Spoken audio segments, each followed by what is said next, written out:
ลองป้อนข้อมูลแล้วว่าสร้างตารางใส่โปรแกรม Microsoft Excel เนาะตัวอย่างที่เห็นอยู่นี่แม่นหยังแม่นข้อมูลนักศึกษาเป็นข้อมูลจะมีลำดับ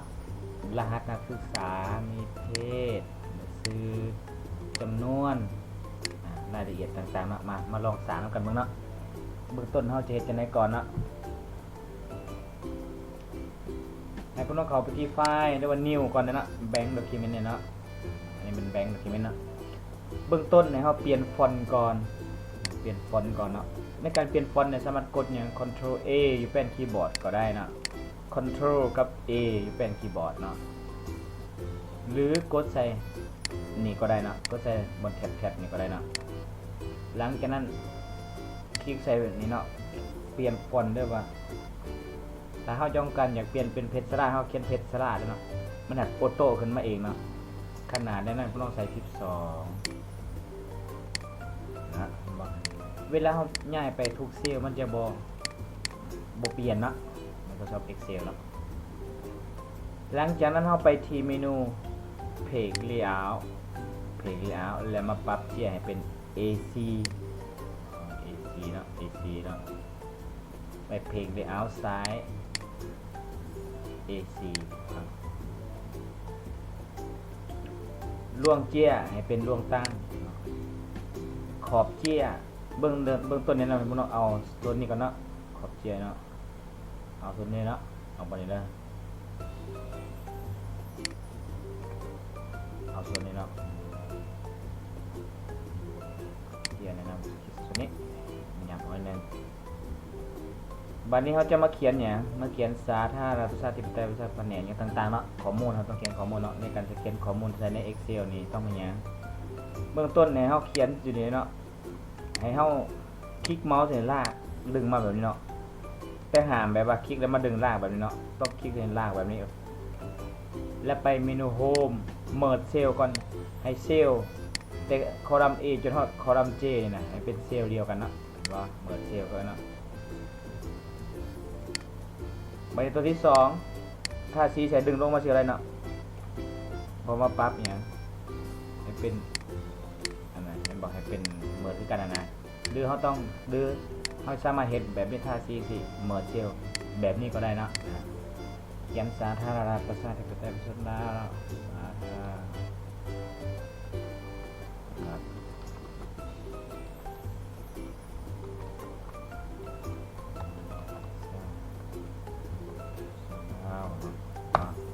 ขนาดในปั๊บเป็น12นะ12เนาะสันติภาพเอกราชประชาธิปไตยนะบัดนี้เนาะ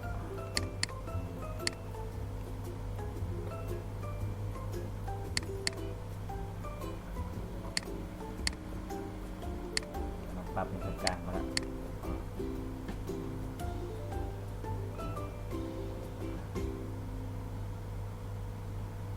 นี่สถาบันการธนาคาร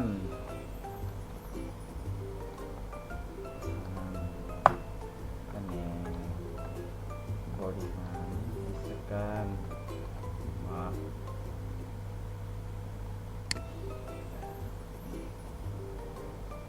ใบเก็บกำคะแนนส่วนรวมและกฎการกลางภาคเขียนใส่ก่อนจึงเมิดก็ได้เนาะใบเก็บกำคะแนนส่วนรวม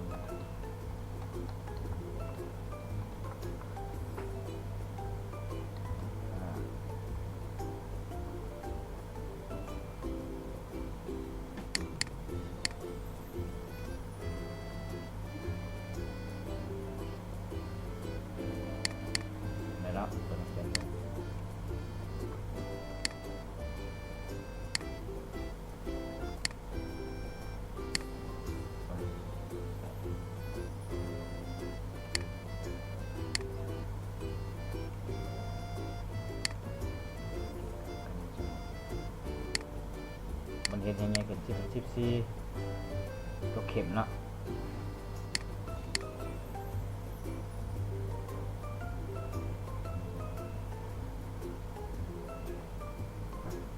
ตัด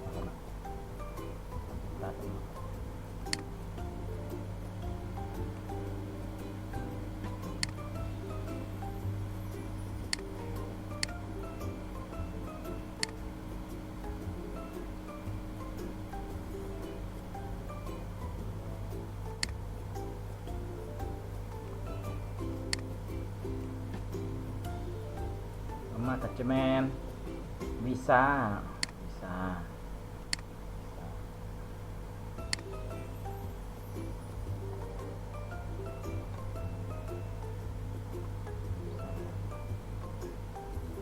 อน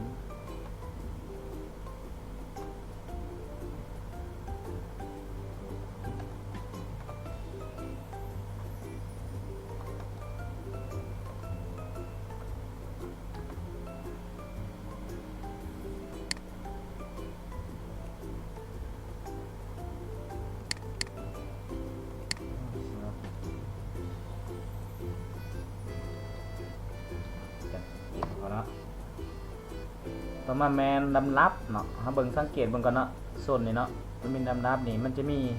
หยังแน่เบิ่งบนซื้อและนามสกุลมันมี2อันตารางกันบ่ส่วนนี้กับส่วนนี้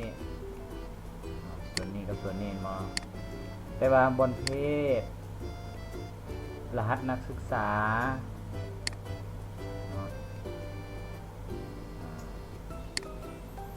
ลำลับเนี่ยจะเป็นตารางเรียนเนาะเราเพิ่มเนาะเอาเขียนใส่ก่อนกันเลยเนาะลำดับเราเนาะรหัสนักศึกษา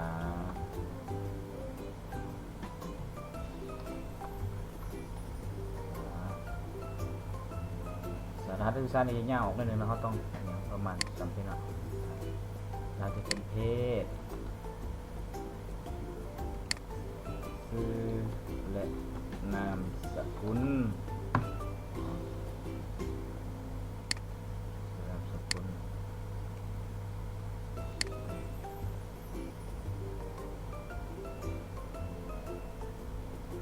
ส่วนความ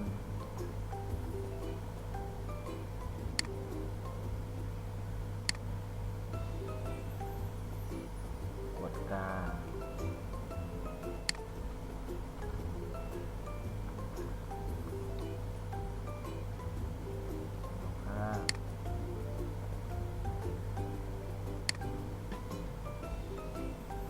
วม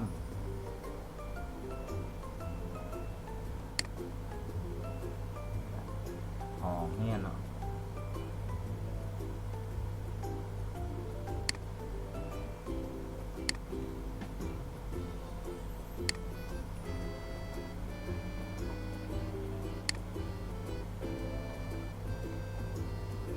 แต่สำคัญบ่ให้ไก่ไม้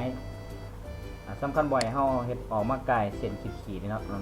บ่ให้เฮาไก่ออกเส้นขีดๆนี่ออกมาเนาะ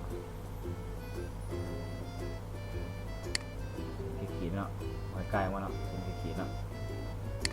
ไก่เนาะเฮาต้องปรับให้มันอยู่ในกรอบของเส้นขีดๆต้องปรับให้มันอยู่กรอบเส้นขีดๆเนาะเบื้องต้นเฮาก็ยังใส่ตารางก่อนก็ได้เนาะใส่ตารางลงมาเนาะใส่เบื้องต้นใส่ก่อนบางกันเฮาจึงในการใส่ตารางนี่เนาะเฮาทาสีใส่ทาสีดึงแบบนี้เนาะแล้วก็ดึงลงเนาะสีใส่ซ้ำใดเฮาก็ดึงลงเฮาอย่าเอาซ้ำใดเนาะเพียงเอาประมาณซ้ำนี้ก่อนหลังจากนั้นไปที่border แล้วก็เลือก on border เนาะ border all border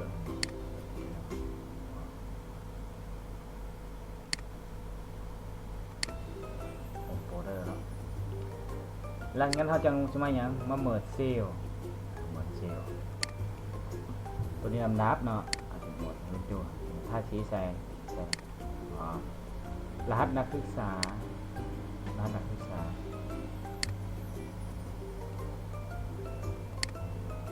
ลายเนาะเราดึงออกเพศเนาะถ้ามันไก่ถ้าเขาเห็ดไก่จะสามารถลืมพิมพ์ได้เนาะคลิกใส่คอลับ4ที่ก็ได้นะชื่อและ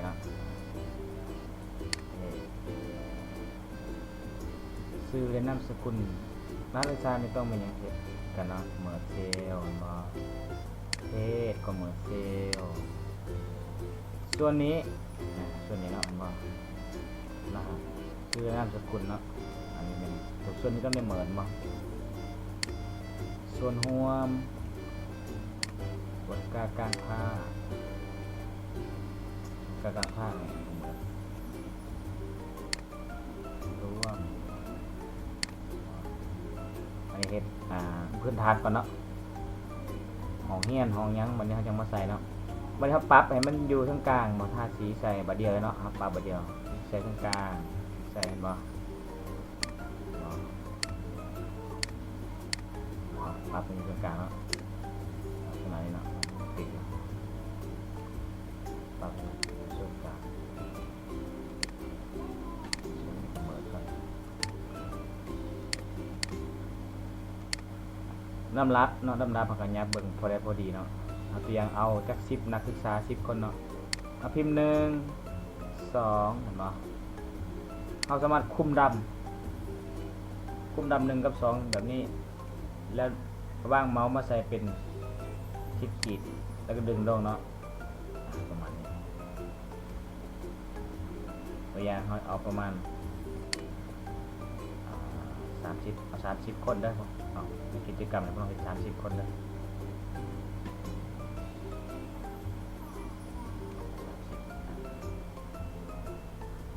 มันใหญ่กันยับมันเข่าให้มันพอดีเนาะเพื่อว่าบ่ให้เอกสารเขายับมาพี่มาเส้นไปเนาะรหัสนักศึกษาเนี่ยคือรหัสนักศึกษาบนเห็นบอกเพิ่นลงแถวเห็นบ่เพิ่นลงแถวเนาะลงแถวลองเห็นบ่เพิ่นลงแถวแล้วว่าหยังถ้าเขาต้องการเอาบ่ในลงแถวคลิกใส่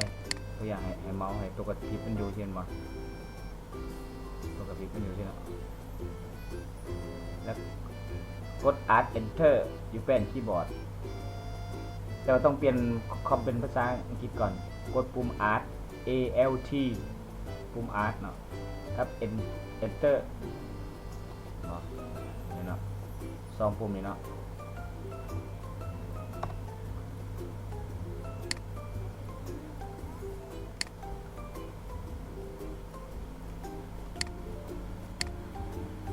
เดี๋ยวเราก็จะได้แบบนี้เนาะส่วนนี้มันยังจำนวนนี่เนาะส่วนนี้เขาก็ปรับเนาะปรับให้อยู่ทั้งกลางกันเลยเนาะให้สีลงแบบนี้เนาะแล้วก็ปรับอยู่ทั้งกลางเนาะตัวเลขถ้าเราอยากให้เฮ็ดมันเป็นงามนะก็เปลี่ยนเป็นฟอนต์อื่นก็ได้เปลี่ยนเป็นไทม์นิวโรมันก็ได้นะตัวเลขเนาะนักศึกษาตัวอย่างห้องได้ตัวอย่างห้องใส่ห้องได้ก็ต้องใส่อย่างก็ได้เนาะนี่อาจารย์ให้ใส่ตามอาจารย์ได้ B I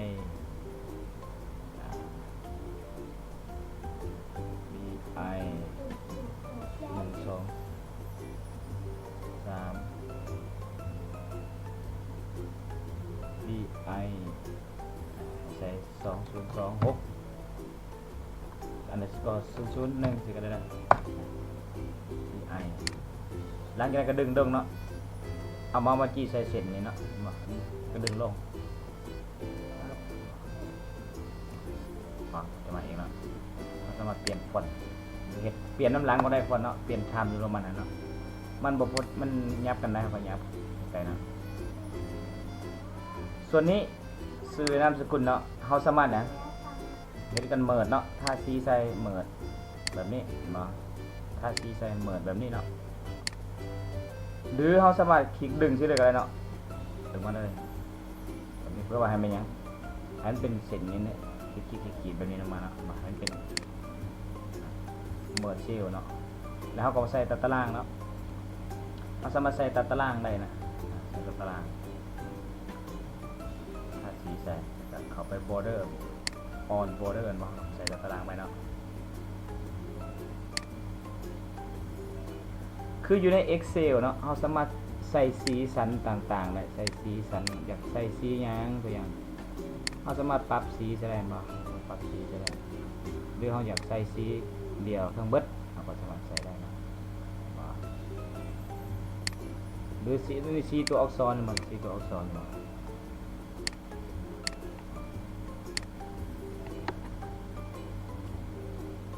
แต่มันน้อยแล้วก็ยับมันออก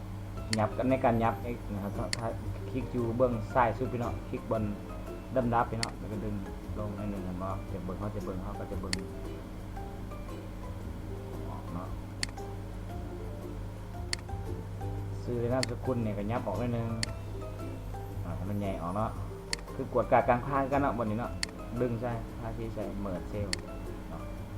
หลังจากนั้นก็ดึงสิก็ได้ลักษณะนี้เนาะไล่กันเนาะหรือเขาจะมาทาสีใส่แบบนี้ทั้งเบิดแล้วคลิกใส่บนเมิดเซลล์เนี่ยคลิกใส่ปุ่มลูกศรนี่เนาะปุ่มลูกศรนี่นะคลิกใส่ปึ๊บเลือกคำสั่งตัวนี้ merge across นี่เนาะคลิกใส่ก็จะเป็นอย่างนั้นเนาะนั่นเราก็จะไล่อย่างได้ตัดตารางเก็บกำข้อมูลของนักศึกษาเก็บกำข้อมูลของนักศึกษาเราก็มาป้อนข้อมูลใส่ป้อนข้อมูลใส่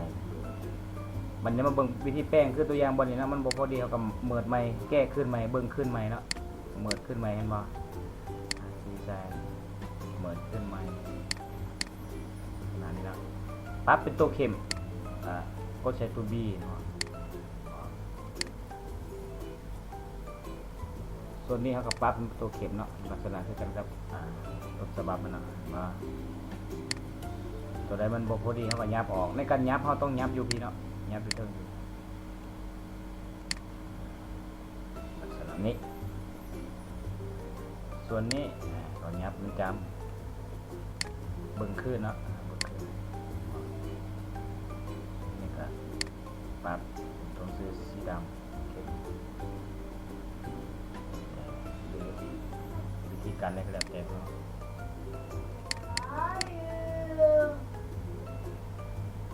ในคลิปนี้ก็จะมีประมาณนี้เนาะในการนำใส่ Microsoft Excel เบื้องต้นในการเฮ็ดตารางเนาะในการเมิร์จเซลล์ในการลงแถวในเซลล์เดียวกันเนาะ